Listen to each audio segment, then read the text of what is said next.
राधे राधे, जय श्री कृष्णा, जय श्री कृष्णा। कैसे हैं आप सभी लोग? मस्त होंगे, स्वस्थ होंगे। तो चलिए आज हम आपको सुनाते हैं भगवत गीता के 6ठे अध्याय का महात्म। अगर आपको अच्छा लगे तो प्लीज लाइक करें, कमेंट करें, शेयर करें और चैनल पर नए हैं तो प्लीज चैनल को सब्सक्राइब करें। राधे राधे, जय श्री कृष्णा। तो चलिए देर न करते हुए हम आपको सुनाते हैं 6ठे अध्याय का महात्म। राधे राधे। श्री भगवान कहते हैं, सोमुखी अब मैं 6ठे अध्याय का महात्म बतलाता हूँ, जिसे सुनने वाले मनुष्य के लिए मुक्ति के हो जाते हैं। गोदावरी नदी के तट पर प्रतिष्ठापुर नाम का एक विशाल नगर है, जहाँ पर पीपल लेश के नाम से विख्यात होकर रहता। उस नगर में जाशुति नाम का एक राजा रहते थे, जो भूमंडल की प्रजा को अत्यंत प्रिय थे। उनका प्रताप नारतंगी मंडल के प्रचंड तेज के समान जान पड़ता था। प्रतिदिन होने वाले उनके यज्ञ के धुएं से नंदन वन के कल्प वृक्ष का इस प्रकार काले पड़ गए थे, मानो राजा की असाधारण दानशीलता देखकर वे लज्जित हो गई हों। उनके यज्ञ में प्राप्त पुरुदेश के रसास्वाद में सदा आसक्त होने के कारण देवता लोग कभी प्रतिष्ठा पूर्वक छोड़कर बाहर नहीं जाते थे। उनके दान के समय छोड़े हुए जल की धारा, प्रताप रूपी तेज और यज्ञ के ध्रुवों से पुष्ट होकर मेघ ठीक समय पर वर्षा करते थे। उस राजा के शासन काल में इत्या खेती में होने वाले 6 प्रकार के उपद्रव के लिए कहीं थोड़ा भी स्थान नहीं मिलता था और अच्छी नीतियों का स्वर्त प्रसार होता रहता था। वे बावली, कुएं, पोखरे, खुदावान के बहाने मानो प्रतिदिन पृथ्वी के भीतर की निधियों का अवलोकन करते थे। एक समय राजा के दान, तप, यज्ञ और प्रजा पालन से संतुष्ट होकर स्वर्ग के देवता उन्हें वर देने के लिए आए। वे कमल के समान उज्जवल हंसों का रूप धारण करके अपने पांखें हिलाते हुए आकाश मार्ग से चलने लगे। बड़ी उतावली के साथ उड़ते हुए वे सभी हंस परस्पर बातचीत में करते जाते। उनमें से एक भ्रदक्ष आदि 2-3 हंस वेग से उड़कर आगे निकल गए। तब पीछे वाले हंसों ने आगे जाने वालों को संबोधित करके कहा, अरे भाई भ्रदक्ष, तुम लोग वेग से चलकर आगे क्यों आ गए हो? ये मार्ग बड़ा दुर्गम है, इससे हम सबको साथ मिलकर चलना चाहिए। क्या तुम्हें दिखाई नहीं देता? ये सामने पुण्य मूर्ति महाराज जाशुति का तेज पुनः अत्यंत स्पष्ट रूप से प्रकाशमय हो रहा है। उस तेज से भस्म होने की आशंका है, अतः सावधान होकर चलना चाहिए। पीछे वाले हंसों के वचन सुनकर आगे वाले हंस हंस पड़े और उच्च स्वर से उनकी बातों की अवहेलना करते हुए बोले, अरे भाई, क्या इस राजा जाशुति का तेज ब्रह्मावादी महात्मा रेंग के तेज से भी अधिक तीव्र है? हंसों की बात सुनकर राजा जाशुति अपने ऊंचे महल की छत से उतर गए और सुखपूर्वक आसन पर विराजमान हो गए। अपने सारथी को बुलाकर बोले, जाओ महात्मा रेंग को यहाँ ले आओ। राजा का यह अमृत के समान वचन सुनकर नामक सारथी प्रकट करता हुआ नगर से बाहर निकला। सबसे पहले उसने मुक्तिदायिनी काशीपुरी की यात्रा की, जहाँ जगत के स्वामी भगवान विश्वनाथ मनुष्य को उपदेश दिया करते थे। उसके बाद वह गया क्षेत्र में पहुंचा, जहाँ प्रफुल्ल नेत्रों वाले भगवान गदाधारी संपूर्ण लोगों का उद्धार करने के लिए निवास करते हैं। तदनंतर नाना तीर्थों में भ्रमण करता हुआ सारथी पाप नाशनी मथुरापुरी में गया। यह भगवान श्री कृष्ण का आदि स्थान है, जो परम महान एवं मोक्ष प्रदान करने वाला है। वेद और शास्त्रों में वह तीर्थ त्रिभुवनपति भगवान गोविंद के अवतार स्थान के नाम से प्रसिद्ध है। नाना देवता और ब्रह्मर्षि उसका सेवन करते हैं। मथुरा नगर कलिंगा यमुना के किनारे शोभा पाता है। उसकी आकृति इंद्र चंदन के समान प्रीति होती है तथा वे सब तीर्थों के निवास से परिपूर्ण है। पर वेद और शास्त्रों में वे तीर्थ त्रिभुवनपति भगवान गोविंद के अवतार के नाम से प्रसिद्ध है। नाना देवता और ब्रह्मर्षि उनका सेवन करते हैं। मथुरा नगर कालिंदी यमुना के किनारे शोभा पाता है। उसकी आकृति अर्धचंदन के समान प्रतीत होती है। वह सब तीर्थों के निवास से परिपूर्ण है। परम आनंद प्रदान करने के लिए सुंदर प्रतीत होता है। गोवर्धन पर्वत के होने से मथुरा मंडल की शोभा और भी बढ़ गई है। वे पवित्र वृक्षों और लताओं से अवतत है। उसने 12 वन है, वे परम पुण्य में तथा सबको विश्राम देने वाले श्रुतियों के सारभूत भगवान श्री कृष्ण की आधार भूमि है। तत्पश्चात मथुरा से पश्चिम और उत्तर दिशा की ओर बहुत दूर तक जाने पर सारथी को काश्मीर नामक नगर दिखाई दिया, जहाँ शंख के समान उज्जवल गगनचुंबी महलों की पक्तियां भगवान शंकर के 88 की भांति शोभा पाती हैं, जहाँ ब्राह्मणों के क्षत्रिय आलाप सुनकर मूक मनुष्य भी सुंदर वाणी और पदों का उच्चारण करते हुए देवता के समान हो जाते हैं, जहाँ निरंतर होने वाले यज्ञ धूम से व्यक्त होने के कारण आकाश मंडल मेघों से धुलते रहने पर अपनी कलिमा नहीं छोड़ता, जहाँ उपाध्याय के पास जाकर छात्र जन्मकालीन अभ्यास से संपूर्ण कलाएं श्वेत पढ़ लेते हैं, जहाँ मणिकेश्वर नाम से प्रसिद्ध भगवान चंद्रशेखर देवधारियों को वरदान देने के लिए नित्य निवास करते हैं। कश्मीर के राजा मणिकेश्वर ने दिग्गज में समस्त राजाओं को जीतकर भगवान शिव का पूजन किया था, तभी से उनका नाम मणिकेश्वर हो गया। उन्हीं के मंदिर के दरवाजे पर महात्मा रैंक एक छोटी सी गाड़ी पर बैठे अपने अंगों को खुजलाते हुए वृक्ष की छाया का सेवन कर रहे थे। इसी अवस्था में सारथी ने उन्हें देखा। राजा के बताए हुए भिन्न भिन्न चिन्हों से उसने श्री रैंक को पहचान लिया और उनके चरणों में प्रणाम करके कहा, ब्राह्मण, आप किस स्थान पर रहते हैं? आपका पूरा नाम क्या है? आप तो सदा स्वच्छ छंद विचरने वाले हैं, फिर यहाँ किस लिए ठहरे हैं? इस समय आपका क्या करने का विचार है? सारथी के वचन सुनकर परम आनंद में निर्मल महात्मा रैंक ने कुछ सोचकर उससे कहा, यद्यपि हम पूर्ण काम है, हमें किसी वस्तु की आवश्यकता नहीं है, तथापि कोई भी हमारी मनोवृत्ति के अनुसार परिचय कर सकता है। रैंक के हार्दिक अभिप्राय को आदर पूर्वक ग्रहण करके सारथी धीरे से राजा के पास चल दिया। वहां पहुंचकर राजा को प्रणाम करके उसने हाथ जोड़कर सारा समाचार निवेदन किया। उस स्वामी के दर्शन से उसके मन में बड़ी प्रसन्नता थी। सारथी के वचन सुनकर राजा के नेत्र आश्चर्य से चकित हो उठे। उनके हृदय में रैंक का सत्कार करने की श्रद्धा जागृत हुई। उन्होंने 2 खचरियों से जुटी हुई एक गाड़ी लेकर यात्रा की, साथ ही मोती के हार, अच्छे अच्छे वस्त्र, 1 सहस्त्र गोएं भी ले ली। कश्मीर मंडल में महात्मा रैंक जहाँ रहते थे, उस स्थान पर पहुंचकर राजा ने सारी वस्तुएं उनके आगे निवेदन कर दी और पृथ्वी पर पड़कर साक्षात प्रणाम किया। महात्मा रैंक अत्यंत भक्ति के साथ चरणों में पड़े हुए राजा जान श्रुति पर कुपित हो उठे और बोले, अरे शुद्ध, तू दुष्ट राजा है, क्या तुझे मेरा वर्तन नहीं जानता? ये खचरियों से जुटी हुई अपनी ऊंची गाड़ी ले जा, ये वस्त्र, ये मोतियों के हार, ये दूध देने वाली गाय स्वयं ही ले जा। इस तरह आज्ञा देकर रैंक ने राजा के मन में भय उत्पन्न कर दिया। तब राजा ने श्राप से भय से महात्मा रैंक को दोनों चरण पकड़ लिए और भक्ति पूर्वक कहा, ब्राह्मण, मुझ पर प्रसन्न हो। ये भगवान, आप में ये अद्भुत महात्म कैसे आया? ये अद्भुत महात्म कैसे आया? प्रसन्न होकर मुझे ठीक ठीक बतलाइए।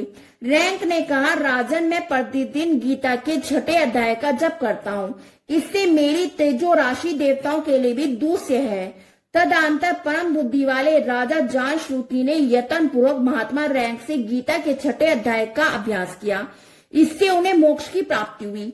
इधर रैंक भी भगवान मणिकेश्वर के समीप मोक्षदायक गीता के 6ठे अध्याय का जप करते हुए सुख से रहने लगे। हंस का रूप धारण करके वरदान देने के लिए आए हुए देवता भी विस्मित होकर स्वच्छता अनुसार चले गए। जो मनुष्य सदा इस एक 6ठे अध्याय का जाप करता है, वह भी भगवान विष्णु के ही स्वरूप को प्राप्त होता है, इससे तनिक भी संदेह नहीं है। राधे राधे राधे राधे राधे। हमने आपको सुनाया 6ठा अध्याय का महत्व। अब हम आपको सुनाते हैं 6ठा अध्याय। राधे राधे। उसके उपरांत श्री कृष्ण महाराज बोले, हे अर्जुन, जो पुरुष कर्म के फल को न चाहता हुआ भी करने योग्य कर्म करता है, वे सन्यासी और योगी है, और केवल अग्नि को त्यागने वाला सन्यासी योगी नहीं है, तथा केवल क्रियाओं को त्यागने वाला भी सन्यासी योगी नहीं है। ये हे अर्जुन, किसी को सन्यास ऐसा कहते हैं, उसी को तू योग जान, क्योंकि संकल्प को न त्यागने वाला कोई भी पुरुष योगी नहीं है। समस्त बुद्धि रूप योग में आरूढ़ होने की इच्छा वाले मननशील पुरुष के लिए योग की प्राप्ति में निष्काम भाव से कर्म करना ही हेतु कहा है, और योगा रूढ़ हो जाने पर योगा रूढ़ पुरुष के लिए सर्व संकल्पों का अभाव ही कल्याण में हेतु कहा है, जिसे काल में न तो इंद्रियों के भोग में आसक्त होता है न ही कर्मों में आसक्त होता है। उस काल में सर्व संकल्पों का त्यागी पुरुष योग आरूढ़ कहा जाता है। वह योगारूढ़ता कल्याण में हेतु कही है। इसलिए मनुष्य को चाहिए कि अपने द्वारा अपना संसार समुद्र से उद्धार करे और अपने आत्मा को अधोगति में न पहुंचाए, क्योंकि यह जीवात्मक आप ही तो अपना मित्र है और आप ही अपना शत्रु है, अर्थात कोई दूसरा शत्रु या मित्र नहीं है। उस जीवात्मकता आप ही मित्र है कि जिस जीवा आत्मा द्वारा मन और इंद्रियों सहित शरीर जीता हुआ और जिसके द्वारा मन और इंद्रियों सहित शरीर नहीं जीता गया है, उसका वह आप ही शत्रु के सदृश्य शत्रु में बतलाता है।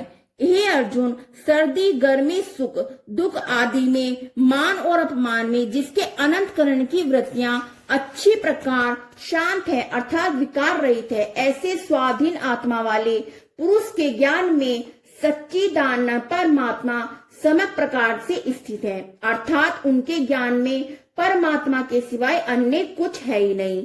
ज्ञान विज्ञान से तृप्त है, अनंत करण जिसका तथा विकार रहित है, जिसकी स्थिति अच्छी प्रकार जीती हुई है, इंद्रियां जिसकी समान है, मिट्टी पत्थर स्वर्ण जिसके हैं, वे योगी युक्ता अर्थात भगवत की प्राप्ति वाला है, ऐसा कहा जाता है। जो पुरुष सुहृदय मित्र वैरी उदासीन मध्यवस्था द्वेषी बंधुगण में धर्मात्माओं में और पापियों में भी समान भाव वाला वह अति श्रेष्ठ है। इसलिए उचित है कि जिसका मन और इंद्रियों से शरीर जीता हुआ है, ऐसा वासना रहित और संग्रह रहित योगी अकेला ही एकांत स्थान में स्थित हुआ निरंतर आत्मा को परमेश्वर में ध्यान लगाए। शुद्ध भूमि में कुशा मृगछाला व्रस्त है, उपकार परी जिसके ऐसे अपने आसन को न अति ऊंचा और नहीं अति नीचा स्थिर स्थापन करके और उस आसन पर बैठकर तथा मन को एकाचित करके चिंत और इंद्रियों की क्रियाओं को वश में किया हुआ अंतकरण की शुद्धि के लिए योग का अभ्यास करें। उसकी विधि इस प्रकार है कि काया सिर ग्रीवों के समान अचल धारण किए हुए दृढ़ होकर अपनी नासिका के अग्रभाग को देखकर अन्य दिशाओं को न देखता हुआ और ब्रह्मचारी के व्रत में स्थित रहता हुआ भयभीत रहित अच्छी प्रकार शांत अनंत करण वाला सावधान होकर मन को वश में करके मेरे में लगे हुए चित्त वाला मेरे प्राण होकर स्थित होवे। इस प्रकार आत्मा को निरंतर परमेश्वर के स्वरूप में लगाता हुआ स्वाधीन मन वाला योगी मेरे में स्थिति रूप परम आनंद प्रकृष्टि वाली शांति को प्राप्त होता है। हे अर्जुन, यह योग न तो बहुत खाने वाले योग्य सिद्ध होते हैं, न ही बिल्कुल खाने वाले तथा न अति शयन करने वाले स्वभाव वाले और न ही अत्यंत जागने वाले सिद्ध होते हैं। ये दुखों का नाश करने वाला योग यथा योग्य आहार और विहार करने वाला तथा कर्मों में यथा योग्य चेष्टा करने वाला और यथा योग्य शयन करना तथा जागने वालों को सिद्ध होता है। इस प्रकार योग के अभ्यास से अत्यंत वश में किया हुआ चित्त जिस काल में परमात्मा में भली प्रकार स्थित हो जाता है, उस काल में संपूर्ण कामनाओं से स्मरण रहित हुआ पुरुष योग युक्त ऐसा कहा जाता है। जिस प्रकार वायु रहित स्थान में स्थित दीपक चलायमान नहीं होता, वैसे ही उपमा परमात्मा के ध्यान में लगे हुए योगी के जीते हुए चित्त की कही गई है। हे अर्जुन, जिस अवस्था में योग के अभ्यास से निरुद्ध हुआ चित्त उपराम हो जाता है, जिस अवस्था में परमेश्वर ध्यान से शुद्ध हुई सूक्ष्म बुद्धि द्वारा परमात्मा को साक्षात कराता हुआ सच्ची दान स्वरूप परमात्मा में संतुष्ट होता है तथा इंद्रियों से अतीत केवल शुद्ध हुई सूक्ष्म बुद्धि द्वारा ग्रहण करने योग्य जो अनंत आनंद है, उसको जिस अवस्था में अनुभव करता है और जिस अवस्था में स्थित हुआ वह योगी भक्त वत्सल्य रूप नहीं चलायमान होता है और परमेश्वर की प्राप्ति रूप जिस लाभ को प्राप्त होकर उससे अधिक दूसरा कुछ भी लाभ नहीं है। भगवत प्राप्ति रूप जिस अवस्था में स्थित हुआ योगी बड़े भारी दुख में चलायमान नहीं होता, जो दुख रूप संसार के संयोग से रहित है, जिसका नाम योग है, उसको जानना चाहिए। ये योग न तो उकताए हुए चित्त से अर्थात तत्पर हुए चित्त से निश्चय पूर्वक करना कर्तव्य है। इसलिए मनुष्य को चाहिए कि संकल्प से उत्पन्न होने वाली संपूर्ण कामनाओं को निसंदेह से अर्थात वासना और आसक्ति रहित त्याग कर और मन के द्वारा इंद्रियों के समुद्रीय को और से अच्छी प्रकार से वश में करके काम क्रम से अभ्यास करता हुआ उप आत्मा को प्राप्त हुए और धैर्य युक्त बुद्धि द्वारा मन को परमात्मा में स्थित करके परमात्मा के सिवा कुछ भी चिंतन न करे। परंतु जिसका मन वश में नहीं हुआ उसको क्या चाहिए? वे स्थिर न रहने वाला और चंचल मन जिस कारण से संसारिक पदार्थों में विचरता है उससे रोककर बारंबार परमात्मा में ही निरोध करे। क्योंकि जिसका मन अच्छी प्रकार से शांत है और जो पाप से रहित है, जिसका रजोगुण शांत हो गया है, ऐसे इस सच्ची दान ब्रह्मा के साथ एक ही भाव हुए योग को अति उत्तम आनंद प्राप्त होता है। वह पाप रहित योगी इस प्रकार निरंतर आत्मा को परमात्मा में लगाता हुआ सुख पूर्वक पर ब्रह्मा परमात्मा की प्राप्ति रूप अनंत आनंद को अनुभव करता है। हे अर्जुन, सर्वव्यापी अनंत चेतना में एक ही भाव से स्थित रूप योग से युक्त हुए आत्मा वाले तथा उसमें स्वभाव वाले से देखने वाले योगी आत्मा को संपूर्ण भूतों में बर्फ में जल के शैद रस से व्यापक देखता है और संपूर्ण भूतों को आत्मा में देखता है। अर्थात जैसे सपने में जगा हुआ पुरुष सपने के संसार को अपने अंतर्गत संकल्प करके आधार देखता है, वैसे ही वह पुरुष संपूर्ण भूतों को अपने सर्वव्यापी अनंत चेतन आत्मा के अंतर्गत संकल्प के आधार देखता है। जो पुरुष संपूर्ण भूतों में सबके आत्मा रूप मुझ वासुदेव को ही व्याप देखता है, संपूर्ण भूतों को मुझको वासुदेव के अंतर्गत देखता है, उसके लिए मैं अदृश्य नहीं होता और मेरे ही लिए अदृश्य नहीं होता, क्योंकि वह मेरे कोई एक ही भाव से स्थित है। इस प्रकार जो पुरुष एक ही भाव में स्थित हुआ संपूर्ण भूतों में आत्मा रूप से स्थित मुझ सच्ची दान संग वासुदेव को भजता है, वे योगी सब प्रकार से बतलाता हुआ भी मेरे को ही बतलाता है, क्योंकि उसके अनुभव में मेरे सिवा अन्य कुछ है ही नहीं।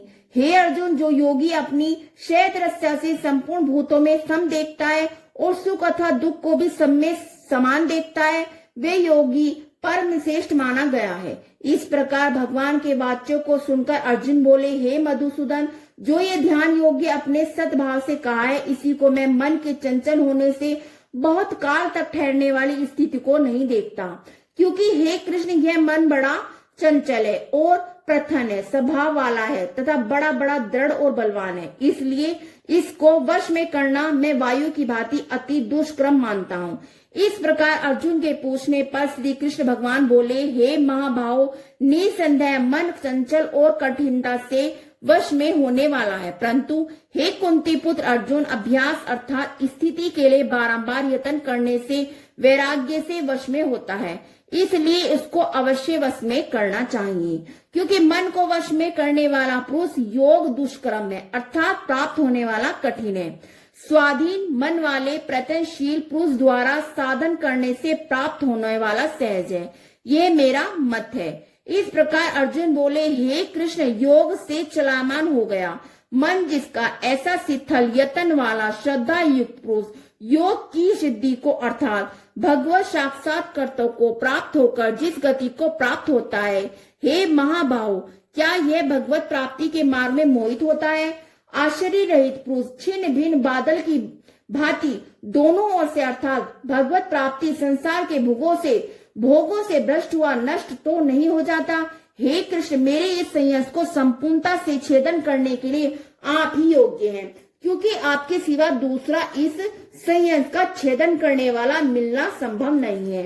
इस प्रकार अर्जुन के पूछने पर श्री कृष्ण भगवान बोले, हे पार्थ, उस पुरुष का न तो इस लोक में न परलोक में नाश होता है, क्योंकि हे प्यारे, कोई भी शुभ कर्म करने वाला अर्थात भगवत अर्थात कर्म करने वाला दुर्गति को प्राप्त नहीं होता, किंतु वह योग भ्रष्ट पुरुष पुण्यवानों के लोगों को अर्थात सब आदि उत्तम लोगों को प्राप्त होता है। उनमें बहुत वर्षों तक वास करके शुद्ध आचरण करने वाले श्रीमान पुरुष के घर में जन्म लेता है, अथवा वैराग्यवान पुरुष उन लोक में न जाकर ज्ञानवान योगियों के कुल में जन्म लेता है। परंतु इस प्रकार जो यह जन्म है, जो संसार में निसंदेह अति दुर्लभ है, वह पुरुष वहां उस पहले शरीर में साधन किए हुए बुद्धि के सहयोग को अर्थात समबुद्धि योग के संसार को अनायासी प्राप्त हो जाता है। और हे कुरुनंदन, इसके प्रभाव से फिर अच्छी प्रकार से भगवत प्राप्ति के निर्मित यत्न करता है। वह विश्व के बस में हुआ भी पहले के अभ्यास से ही निसंदेह भगवत गीता की ओर आकर्षित किया जाता है। समक बुद्धि रूप योग का जिज्ञासु भी वेद में कहे हुए सकाम कर्मों के फल को उल्लंघन कर जाता है, जबकि इस प्रकार मंद प्रयत्न करने वाला योगी भी परम गति को प्राप्त होता है।